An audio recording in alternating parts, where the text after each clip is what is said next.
Всем доброго дня, всем здравствуйте. Вы на YouTube-канале Казахстанской Федерации Триатлона, а это значит дайджест, все самое интересное из мира триатлона, айронмена, ну и попутно, конечно же, велоспорта в том числе. Обсудим мировую серию, которая прошла в Йокогаме. Заглянем на Мальорку, обсудим половинку во Вьетнаме, ну и также поговорим о городе и столице мультиспортивной, который примет соревнования в 2023 году. Обо всем по порядку, погнали! Доминированием британских атлетов можно смело назвать прошедший этап мировой серии мирового гран-при триатлона в Йокогаме.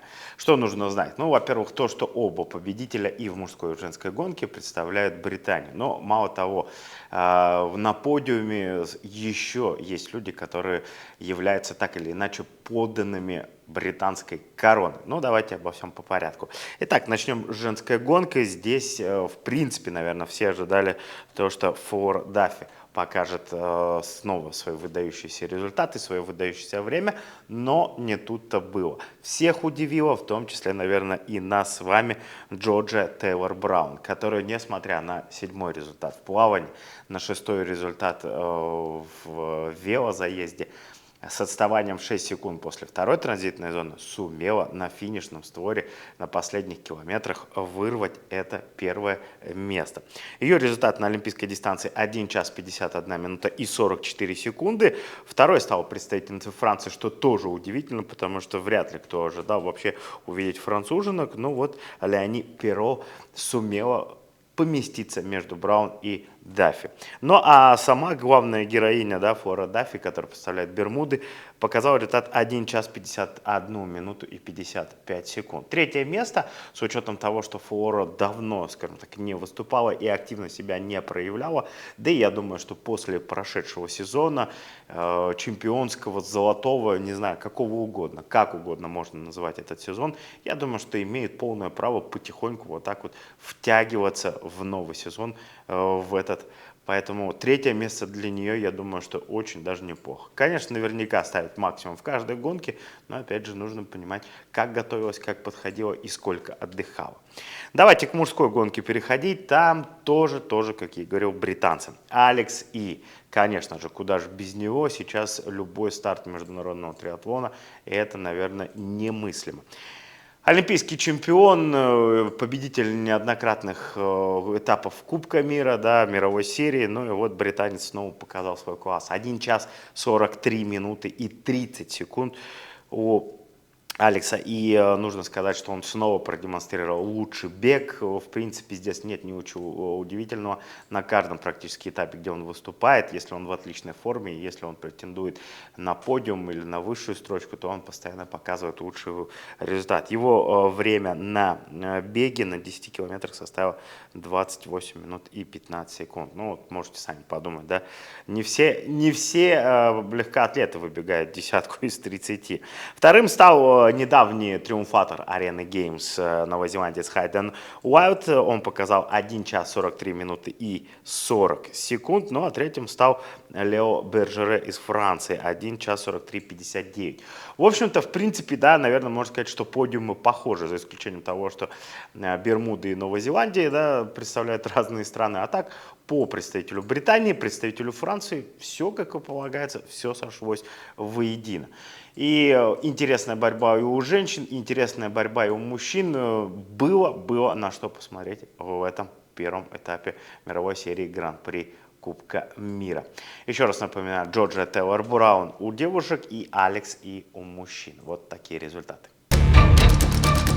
К мультиспортивной части мирового триатлона. И так вот в эти выходные прошедшие было объявлено о том, что столицей мультиспорта в 2023 году станет Ибица. Ибица, которая хорошо, наверное, многим знакома по другим мероприятиям, да, но вот теперь и мультиспорт заглянул.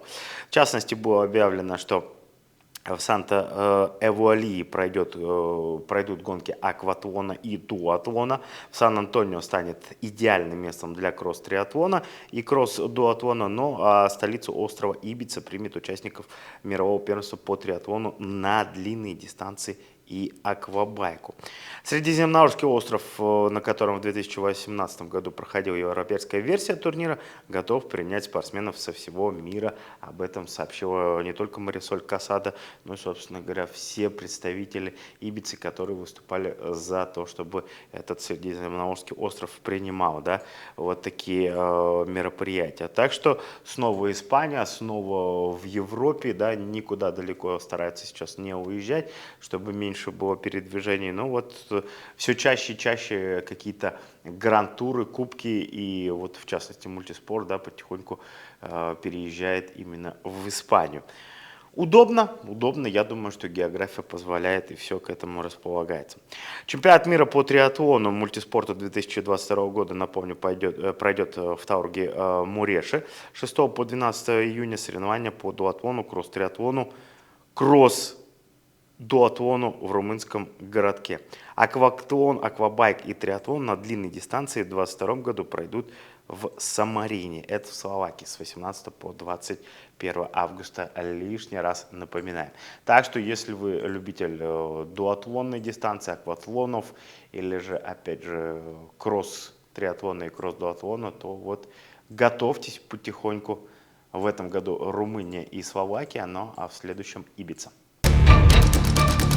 Перемещаемся с одного континента на другой и отправляемся в Аргентину. Там прошел так называемый, наверное, континентальный кубок южноамериканских стран. Причем нужно сказать, что это юношеские южноамериканские игры. Ну и вот в том числе там проходил и триатлон. Да, понятное дело, что может быть не великое количество участников, но тем не менее прошли дистанции как у мужчин, так и у девушек. Ну и плюс ко всему еще и прошла эстафета, что тоже очень любопытно и интересно. Глядя на фамилии участников, можно смело сказать, что мы как будто переместились на 30 лет назад, и там, что не фамилия, то словно персонаж из наших южноамериканских любимых сериалов. Нужно отдать должное представителям Бразилии, потому что они доминировали и в мужской, и в женской гонке. Так, победителем у мужчин стал лучший юниор Бразилии, да, он, собственно говоря, это подтвердил и в гонке. Здесь, в Аргентине, Винисиус Ава Сантана стал чемпионом, опередив, причем прилично абсолютно всех своих преследователей, хотя еще после второй транзитной зоны группа лидеров составляла порядка 6 человек. Но вот на беге бразилец разобрался со своими конкурентами. Что касается девушек, то там стала чемпионкой Джулия Меркальди. Она на финишном створе за последние, наверное, метров 600-700 сумела обогнать другую представительницу Бразилии, свою соотечественницу Ренату, но и это ей позволило выиграть чемпионское звание в этой гонке. Что касается эстафеты, то там развернулась настоящая драма. Не обошлось без дисквалификации, но Аргентина, которая имела возможность наконец-то выиграть золото в этой эстафетной гонке, умудрились все растерять на последнем этапе. Напомню, что с этого сезона мужчины стартуют первыми, девушки закрывают эстафету, ну и, наверное, это все-таки сказалось. В итоге представители Чили стали чемпионами в эстафете, Бразилия стала второй за счет, опять же, Джулия Меркальди, третье место досталось аргентинцам, которые после 3 этапов лидировали. Ну и нужно сказать о том, что была одна сборная дисквалифицирована, долгое время лидировали они, но не отстояли в пенальти-боксе. Вот такие промежуточные результаты, которые прошли в Розарио в юношеских. Ironman Мальорка, половинка, да, прошла сейчас, и там разыгрывались слоты на чемпионат мира в Сент-Джордже в 2022 году. Победителем мужчин стал француз Уильям, который для него это дебютный подиум, и, что называется, не просто подиум, а еще и на первой позиции. До этого он несколько раз принимал участие в подобных мероприятиях, но вот останавливался либо в шаге, либо занимал 7 и 8 места. Нужно сказать, что Уильям до этого уже получил слот на Сент-Джордж, ну вот здесь вот 100% себе его гарантировал, что называется.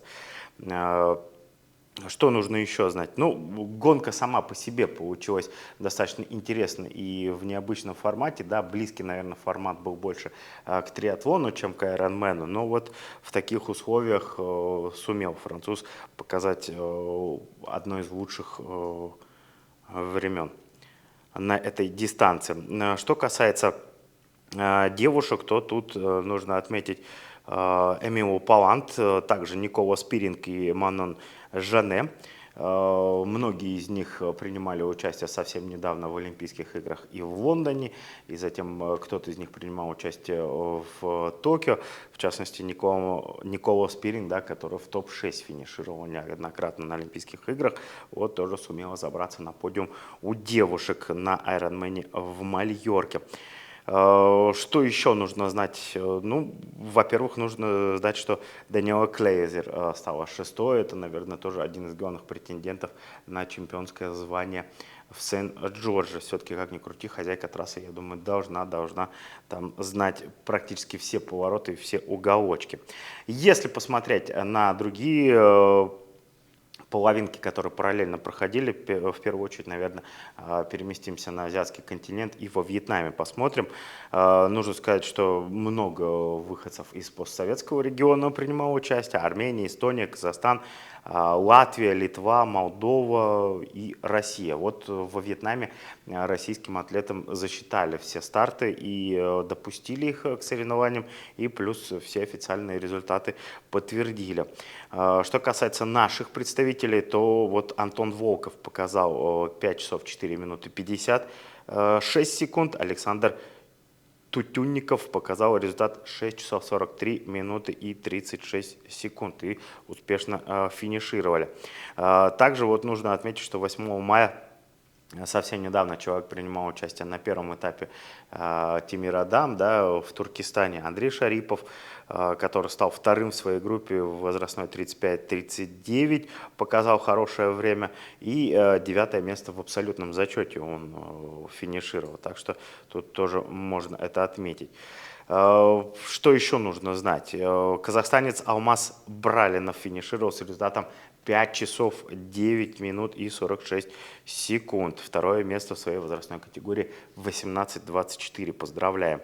Но и на побережье Мексиканского залива Gold Coast прошел Ironman 70.3 Gold Coast, да, так и назывался. Тут организаторы не стали ничего выдумывать.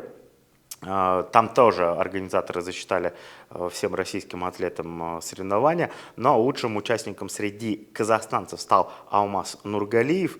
Его время 4 часа 24 минуты 25 секунд, он 37-й стал. Еще один наш соотечественник Ержан Нургажаев финишировал со временем 5 часов 16 минут и 36 секунд, 99 место в категории 45-49. Всего в этой категории выступало 144 участника.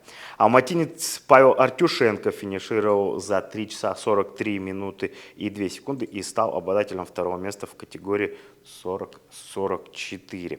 Ну а 21 мая группа ПРО будет представлена на чемпионате Северной Америки на железной дистанции Лансероте. Будут разыграны по 2 слота на Кону и 8 слотов в Сен-Жорди 2022 года.